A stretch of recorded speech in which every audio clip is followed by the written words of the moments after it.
ನಮಸ್ಕಾರ. ಎಸ್ ನ್ಯೂಸ್ಗೆ ಸ್ವಾಗತ. ನಾನು ಎಸ್ ದೇವೇಂದ್ರಗೌಡ. ಇಂದಿನ ಮುಖ್ಯಾಂಶಗಳು. ಕರುಣೆ ತೋರಿ ಧರೆಗಿಳಿದ ವರುಣ. ಜಿಲ್ಲೆಯಾದ್ಯಂತ ಹಲವೆಡೆ ಸುರಿಯುತ್ತಿರುವ ಮಳೆ, ರೈತರಲ್ಲಿ ಸಂತಸ. ಸೋನಂ ವಾಂಗ್ಚುಕ್ ನಿರಸನ ಬೆಂಬಲಿಸಿ ಪ್ರಗತಿಪರ ಸಂಘಟನೆಗಳಿಂದ ಇಂದು ಧರಣಿ ಸತ್ಯಾಗ್ರಹ, ರಾಷ್ಟ್ರಪತಿಗಳಿಗೆ ಮನವಿ ಸಲ್ಲಿಕೆ.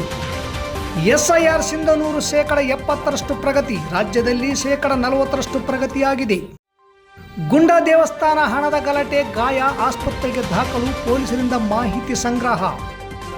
ಬಹಳ ವರ್ಷಗಳಿಂದ ಒಂದೇ ಕಡೆ ಕೆಲಸ ನಿರ್ವಹಿಸಿದ ಆರೋಗ್ಯ ಇಲಾಖೆ ವೈದ್ಯರ ಹಾಗೂ ಸಿಬ್ಬಂದಿಗಳ ವರ್ಗಾವಣೆ.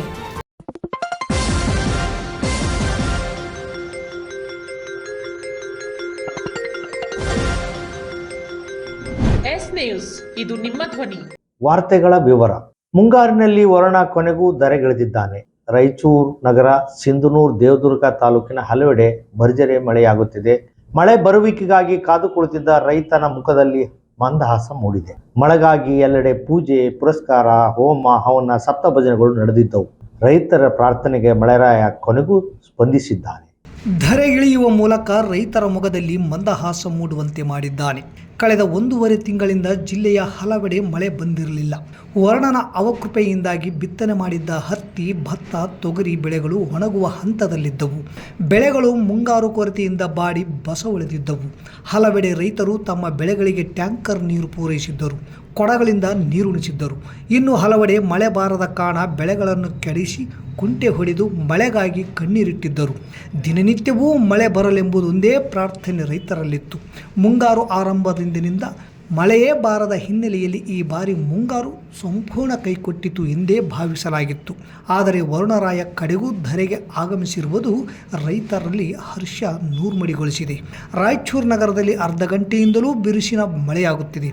ದೇವದುರ್ಗ ತಾಲೂಕಿನ ಖಾನಾಪುರದಲ್ಲಿ ಭರ್ಜರಿ ಮಳೆಗೆ ಹತ್ತಿ ಬೆಳೆಯಲ್ಲಿ ನೀರು ಹರಿದಿದೆ. ರಾಯಚೂರು ತಾಲೂಕಿನ ಕಲ್ಮಲ, 7 ಮೈಲ್, ಗೋನಾಳ, ಪತ್ತೆಪುರ ಸೇರಿದಂತೆ ಹಲವು ಕಡೆ ಅರ್ಧ ಗಂಟೆಯಿಂದಲೂ ಬಿಡದೆ ಮಳೆ ಸುರಿಯುತ್ತಿದೆ. ನೀಟ್ ಪರೀಕ್ಷಾ ಪ್ರಶ್ನೆ ಪತ್ರಿಕೆ ಸೋರಿಕೆ ಅಕ್ರಮ ಖಂಡಿಸಿ ಕೇಂದ್ರ ಶಿಕ್ಷಣ ಸಚಿವ ಧರ್ಮೇಂದ್ರ ಪ್ರಧಾನ್ ರಾಜೀನಾಮೆಗೆ ಆಗ್ರಹಿಸಿ ಪರಿಸರ ಮಾನವ ಹಕ್ಕುಗಳ ಹೋರಾಟಗಾರ ಸೋನಂ ವಾಂಗ್ಚುಕ್ ಹಾಗೂ ವಿದ್ಯಾರ್ಥಿಗಳು ಅನಿರ್ದಿಷ್ಟಾವಧಿ ಉಪವಾಸ ಸತ್ಯಾಗ್ರಹ ಬೆಂಬಲಿಸಿ ಪ್ರಗತಿಪರ ಸಂಘಟನೆಗಳ ಒಕ್ಕೂಟದಿಂದ ನಗರದ ತಹಸೀಲ್ದಾರ್ ಕಚೇರಿ ಮುಂದೆ ಶುಕ್ರವಾರ ಧರಣಿ ಸತ್ಯಾಗ್ರಹ ನಡೆಸಲಾಯಿತು. ಗೌರವಾನ್ವಿತ ರಾಷ್ಟ್ರಪತಿಗಳಿಗೆ ಶಿರಸ್ತಾರ ಮೂಲಕ ಮನವಿ ಪತ್ರ ಸಲ್ಲಿಸಲಾಯಿತು. ಕಳೆದ 19 ದಿನಗಳಿಂದ ಸೋನಂ ವಾಂಗ್ಚುಕ್ ಮತ್ತು ಉಪವಾಸ ನಿರತ ಇತರ ಪ್ರತಿಭಟನಾಕಾರರ ಆರೋಗ್ಯ ದಿನದಿಂದ ದಿನಕ್ಕೆ ಗಣನೀಯವಾಗಿ ಹದಗೆಡುತ್ತಿದ್ದರೂ ಕೇಂದ್ರ ಸರ್ಕಾರದ ಯಾವೊಬ್ಬ ಪ್ರತಿನಿಧಿಯೂ ಸತ್ಯಾಗ್ರಹಿಗಳ ಬೇಡಿಕೆಗಳನ್ನು ಆಲಿಸದೇ ಇರುವುದು ಗಮನಿಸಿದರೆ ಫ್ಯಾಸಿಸ್ಟ್ ಸರ್ಕಾರದ ಜೀವ ವಿರೋಧಿ ನೀತಿಗೆ ಸ್ಪಷ್ಟ ಸಾಕ್ಷಿಯಾಗಿದೆ. ಪ್ರಜಾಪ್ರಭುತ್ವದ ಹಕ್ಕುಗಳನ್ನು ಚಲಾಯಿಸುವ ನಾಗರಿಕರಿಗೆ ಯಾವುದೇ ಬೆಲೆ ಇಲ್ಲದಂತಾಗಿದೆ ಎಂದು ಪ್ರತಿಭಟನಾ ನಿರತರು ಆಕ್ರೋಶ ವ್ಯಕ್ತಪಡಿಸಿದರು. ನೀಟ್ ಪ್ರಶ್ನೆ ಪತ್ರಿಕೆ ಹಗರಣಕ್ಕೆ ಸಂಬಂಧಿಸಿದಂತೆ CBI ನಡೆಸಿದ ತನಿಖೆಯಲ್ಲಿ ಪ್ರಶ್ನೆ ಪತ್ರಿಕೆ ತಯಾರಿಸುವ ಮಂಡಳಿಯ ಮಹಾರಾಷ್ಟ್ರ ಮೂಲದ ಸದಸ್ಯನೇ ಪ್ರಶ್ನೆ ಪತ್ರಿಕೆಯನ್ನು ಖಾಸಗಿ ಕೋಚಿಂಗ್ ಸೆಂಟರ್ ಒಂದಕ್ಕೆ ಮಾರಾಟ ಮಾಡಿರುವುದು ಬಯಲಾಗಿದೆ. ಇಂತಹ ಹಲವು ಪ್ರಕರಣಗಳು ನಡೆದಿವೆ. ನೀಟ್ ಪ್ರಶ್ನೆ ಪತ್ರಿಕೆ ಸೋರಿಕೆಯಲ್ಲ, ಇದೊಂದು ಹಗರಣ ಎನ್ನುವುದು ಸಾರ್ವಜನಿಕ ವಲಯದಲ್ಲಿ ಈಗ ಜಗಜ್ಜಾಹೀರಾಗಿದೆ. ಪ್ರಾಮಾಣಿಕವಾಗಿ ಅಭ್ಯಾಸ ಮಾಡಿದ ಹಾಗೂ ಪ್ರತಿಭಾವಂತ ವಿದ್ಯಾರ್ಥಿಗಳು ಇದರಿಂದ ವಂಚನೆಗೊಳಗಾಗಿದ್ದಾರೆ. ಕೇಂದ್ರ ಸರ್ಕಾರ ಮತ್ತು ಶಿಕ್ಷಣ ಇಲಾಖೆಯ ಹೊಣೆ ಹೊತ್ತ ಸಚಿವರು ಈ ಬಗ್ಗೆ ಕಿಂಚಿತ್ತೂ ಮಾತನಾಡುತ್ತಿಲ್ಲ ಎಂದು ಒಕ್ಕೂಟದ ಸಂಚಾಲಕ ಚಂದ್ರಶೇಖರ್ ಗೊರೆಬಾಳ್ ಆಕ್ರೋಶ ವ್ಯಕ್ತಪಡಿಸಿದರು. ನೀಟ್ ಪರೀಕ್ಷಾ ಕ್ರಮ ಪಾರದರ್ಶಕ ತನಿಖೆಯಾಗಲಿ ಎಂದು SIO ಜಿಲ್ಲಾ ಘಟಕದ ಅಧ್ಯಕ್ಷ ಡಾಕ್ಟರ್ ವಸೀಂ, ಖಾಸಗಿ ಕೋಚಿಂಗ್ ಸೆಂಟರ್ಗಳ ಲಾಬಿ ಅಡಗಿದೆ ಎಂದು ಸಮುದಾಯದ ಮುಖಂಡ ಎಸ್ ದೇವೇಂದ್ರಗೌಡ, ಈ ಫ್ಯಾಸಿಸ್ಟ್ ಸರ್ಕಾರವನ್ನು ಬೃಹತ್ ಜನಾಂದೋಲನದ ಮೂಲಕವೇ ಹಿಮ್ಮೆಟ್ಟಿಸಲು ಸಾಧ್ಯ ಎಂದು AITUC ಬಾಸುಮಿಯಾ, ಕೇಂದ್ರ ಸರ್ಕಾರ ಭ್ರಷ್ಟಾಚಾರದಲ್ಲಿ ತೊಡಗಿದೆ ಎಂದು KPRS ಬಸವಂತರಾಯಗೌಡ ಕಲ್ಲೂರ್ ತಮ್ಮ ಮಾತಿನಲ್ಲಿ ಆಕ್ರೋಶ ವ್ಯಕ್ತಪಡಿಸಿದರು. ಉಪನ್ಯಾಸಕ ಶಂಕರ್ ಗುರಿಕಾರ್, DSS ಮೂರ್ತಿ ಬಣದ ಜಿಲ್ಲಾಧ್ಯಕ್ಷ ಅಶೋಕ್ ನಂಜಲ್ದಿನ್ನಿ, ಕೃಷ್ಣಮೂರ್ತಿ ದುಮತಿ, ರೈತ ಮುಖಂಡ ಅಮೀನ್ ಪಾಷಾ ದಿದ್ದಿಗಿ, ಬಸವರಾಜ್ ಗೋಡಿಹಾಳ್, ಸಮ್ಮದ್ ಚೌಧರಿ, NRBC ಹೋರಾಟಗಾರ ನಾಗರೆಡ್ಡಪ್ಪ ದೇವರಮನಿ ಅವರು ಕೇಂದ್ರ ಸರ್ಕಾರದ ಆಡಳಿತದ ವೈಫಲ್ಯವನ್ನು ಖಂಡಿಸಿದರು. ಪ್ರತಿಭಟನಾ ಧರಣಿಯಲ್ಲಿ ಜಮಾತೆ ಇಸ್ಲಾಂ ಹಿಂದ್ನ Hussain Sab, Venkanagouda ಗದ್ರಟಿಗಿ, Kantyappa, DH Kambali, Nagaraj Pujar, Chittibabu Boodiwal camp, Basavaraj Badarli, Gangamma Gorebal, Saraswati Patil, Shakuntala Patil, Sharbanna Nagalapur, Vishwanatha Balaganur, B Lingappa, Gesudaraj, Veeresh, Hanumantha Turvihal, Mahesh, Hanumesh Gudadur, Basava Basavaraj Konde, Basavaraj Asankal, doctor Basavaraj Nayak, Veeresh Kannari, ಕಟ್ಟಡ ಕಾರ್ಮಿಕರ ಸಂಘದ ಜಗದೀಶ್, ತುಳಸಪ್ಪ ಧಡೆಸೂಗೂರ್, CPIML ಲಿಬರೇಷನ್ ತಾಲೂಕಾ ಕಾರ್ಯದರ್ಶಿ ಬಸವರಾಜ್ ಬೆಳಗುರ್ಕಿ, ಹಿಮ್ತಿಯಾಜ್, ಕಾಸಿಂ ಕಾರ್ಪೆಂಟರ್, ಅಬುಲೇಶ್ ನಾಯಕ್, ರಾಘವೇಂದ್ರ ಉಪ್ಪಳ, ಸಜ್ಜಲಿ ಸಾಬ್, ರಾಜಶೇಖರ್ ಸೇರಿದಂತೆ ಇನ್ನಿತರರು ಭಾಗವಹಿಸಿದ್ದರು. ಚೀತು ಅಂತ ಉಗುಳಿದಂತ ಸಂದರ್ಭ ಕೂಡ ಇತ್ತು. ಆದರೂ ಕೂಡ ಒಂದು ಮಾತಾಡುವಂತ ಶೌಚನ್ಯತೆ ಕೂಡ ನಮ್ಮ ಪ್ರಧಾನಿಗೆ ಬರಲಿಲ್ಲ. ನಾವು ಎಂತ ಪ್ರಧಾನಿಯನ್ನ ಆಯ್ಕೆ ಮಾಡಿದೀವಿ ಅಂತ ಹೇಳಿದ್ರೆ ರೈಲ್ವೆ ಸ್ಟೇಷನ್ ಇಲ್ದಲ್ಲಿ ಚಹಾ ಮಾರಿರುವಂತಹ ಪ್ರಧಾನಿಯನ್ನ ನಾವು ಮಾಡಿದೀವಿ. ಇದು ನಮ್ಮ ದುರ್ದೈವ. ಇಂಥವ್ರು ನಮಗೆ ನ್ಯಾಯ ಕೊಡಿಸ್ತಾರ ಅಂತೇಳಿ ನಾವು ಅನ್ಕೊಂಡಿರೋದು ನಮಗೆ ಬಹಳ ತಪ್ಪು. ನಾವು ಹೋರಾಟಗಳನ್ನ ಇದೇ ರೀತಿಯಾಗಿ ಸತ್ಯಾಗ್ರಹ ಮೂಲಕ ಆಗಲಿ, ಪ್ರತಿಭಟನೆ ಮೂಲಕ ಆಗಲಿ ನಾವು ಮಾಡ್ತಾ ಹೋದ್ರೆ ಇನ್ನು ಮುಂದೆ ನಮ್ಗೆ ಏನಾದ್ರೂ ನ್ಯಾಯ ಸಿಗುತ್ತೆ ಅನ್ನತಕ್ಕಂಥದ್ದು ಇದು ಭರವಸೆಯಾಗಿ ಇರ್ತದೆ ಹೊರತು ನಮಗೆ ನ್ಯಾಯ ಸಿಗೋದಿಲ್ಲ ಅನ್ನುವಂಥದ್ದು.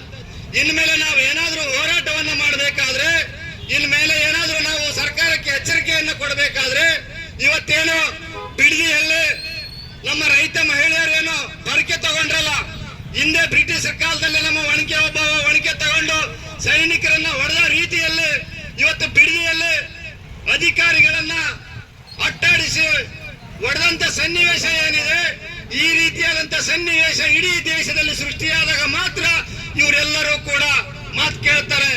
SIR ಇನೋಗ್ರೇಷನ್ ಫಾರಂ ಭರ್ತಿ ಮಾಡುವ ಕ್ರಿಯೆ ಪ್ರಾರಂಭವಾಗಿ 17 ದಿನ ಕಳೆದಿದೆ. ಇಲ್ಲಿವರೆಗೆ ಇನೋಗ್ರೇಷನ್ ಫಾರಂ ತುಂಬಿ ಡಿಜಿಟಲೈಸೇಷನ್ ಆಗಿರುವುದು ಸಿಂಧನೂರು ವಿಧಾನಸಭಾ ಕ್ಷೇತ್ರದಲ್ಲಿ 70%, ರಾಜ್ಯದಲ್ಲಿ 40% ಪ್ರಗತಿ ಕಂಡಿದೆ. ಸಿಂಧನೂರು ವಿಧಾನಸಭಾ ಕ್ಷೇತ್ರದಲ್ಲಿ ಒಟ್ಟು 2,40,941 ಮತದಾರರಿದ್ದು ಎಲ್ಲರಿಗೂ ಫಾರಂ ಹಂಚಲಾಗಿದ್ದು ಇಲ್ಲಿಯವರೆಗೆ 1,63,204 ಮತದಾರರಿಂದ ಫಾರಂ ತುಂಬಿಸಿಕೊಂಡು ಆ್ಯಪ್ನಲ್ಲಿ ಭರ್ತಿ ಮಾಡಲಾಗಿದೆ. ಆಬ್ಸೆಂಟ್, ಸ್ಥಳಾಂತರ, ಡೆತ್, ಡೂಪ್ಲಿಕೇಟ್ ಮತ್ತು ಇತರೆ 9,028 ಇದೆ. ಅಬ್ಸೆಂಟ್ 144, ಸ್ಥಳಾಂತರ 5,720, ಡೆತ್ 2,429 ಇದೆ. ಒಟ್ಟಾರೆ ಸಿಂಧನೂರು ವಿಧಾನಸಭಾ ಕ್ಷೇತ್ರದಲ್ಲಿ 70% ಪ್ರಗತಿಯಾಗಿದೆ. ಕರ್ನಾಟಕ ರಾಜ್ಯದಲ್ಲಿ ಒಟ್ಟು 5,54,32,314 ಮತದಾರರಿದ್ದು ಎಲ್ಲರಿಗೂ ಫಾರಂ ಹಂಚಲಾಗಿದ್ದು ಇಲ್ಲಿಯವರೆಗೆ 2,20,77,772 ಮತದಾರರಿಂದ ಫಾರಂ ತುಂಬಿಸಿಕೊಂಡು ಆ್ಯಪ್ನಲ್ಲಿ ಭರ್ತಿ ಮಾಡಲಾಗಿದೆ. ಆನ್ಲೈನ್ನಲ್ಲಿ ಫಾರಂ ಭರ್ತಿ ಮಾಡಿದವರ ಸಂಖ್ಯೆ 4,26,233 ಇದೆ. ಆಬ್ಸೆಂಟ್, ಸ್ಥಳಾಂತರ, ಡೆತ್, ಡೂಪ್ಲಿಕೇಟ್ ಮತ್ತು ಇತರೆ ಸಂಖ್ಯೆ 13,96,012 ಇದೆ. ಆಬ್ಸೆಂಟ್ 1,47,004, ಸ್ಥಳಾಂತರ 8,02,743, ಡೆತ್ 3,71,991 ಇದೆ. ಒಟ್ಟಾರೆ ರಾಜ್ಯದಲ್ಲಿ 40% ಪ್ರಗತಿಯಾಗಿದೆ. ಫಾರಂ ತುಂಬುವಾಗ 2002ರ ಮತದಾರರ ಪಟ್ಟಿಯಲ್ಲಿ ಯಾವ ರೀತಿ ಇದೆಯೋ ಹಾಗೆಯೇ ತುಂಬಬೇಕು. ಅಲ್ಲಿ ಕೆಲವು ತಪ್ಪು ಕಂಡು ಬಂದರೂ ಸರಿ ಮಾಡಿ ತುಂಬುವಂತಿಲ್ಲ.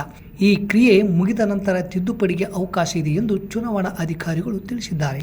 ಗ್ರಾಮದ ದೇವಸ್ಥಾನದ ಹಣದ ಸಂಬಂಧ 2 ಗುಂಪುಗಳ ಬಡಿದಾಡಿಕೊಂಡು ಆಸ್ಪತ್ರೆಗೆ ಸೇರಿದ ಘಟನೆ ಗುಂಡಾ ಗ್ರಾಮದಲ್ಲಿ ನಡೆದಿದೆ. ಶ್ರೀರಾಮನ ದೇಣಿಗೆ ಕಳ್ಳತನ, ಬದ್ರಿನಾಥ್ ದೇವಸ್ಥಾನದಲ್ಲಿ ಹುಂಡಿ ಕಳ್ಳತನ, ಹೀಗೆ ದಿನನಿತ್ಯ ದೇವರ ಹಣದ ವಿಚಾರ ಕೇಳಿ ಎಂತಹ ಜನ ನಮ್ಮಲ್ಲಿದ್ದಾರೆ ಎನ್ನುವಾಗಲೇ ಈಗ ಈ ಘಟನೆ ಬೆಳಕಿಗೆ ಬಂದಿದೆ. ತಾಲೂಕಿನ ಗುಂಡಾ ಗ್ರಾಮದ ಮಲ್ಲನಗೌಡ ಮಾಲಿಪಾಟೀಲ್ ಹಾಗೂ ಯಂಕಣ್ಣ ಸಾಹುಕಾರ ವಟಗಲ್ ನಡುವೆ ದೇವರ ಹಣದ ವಿಷಯದ ಕುರಿತು 2 ಕಡೆಯವರು ಪರಸ್ಪರ ಬಡಿದಾಡಿಕೊಂಡು ಆಸ್ಪತ್ರೆಗೆ ಸೇರಿದ್ದಾರೆ.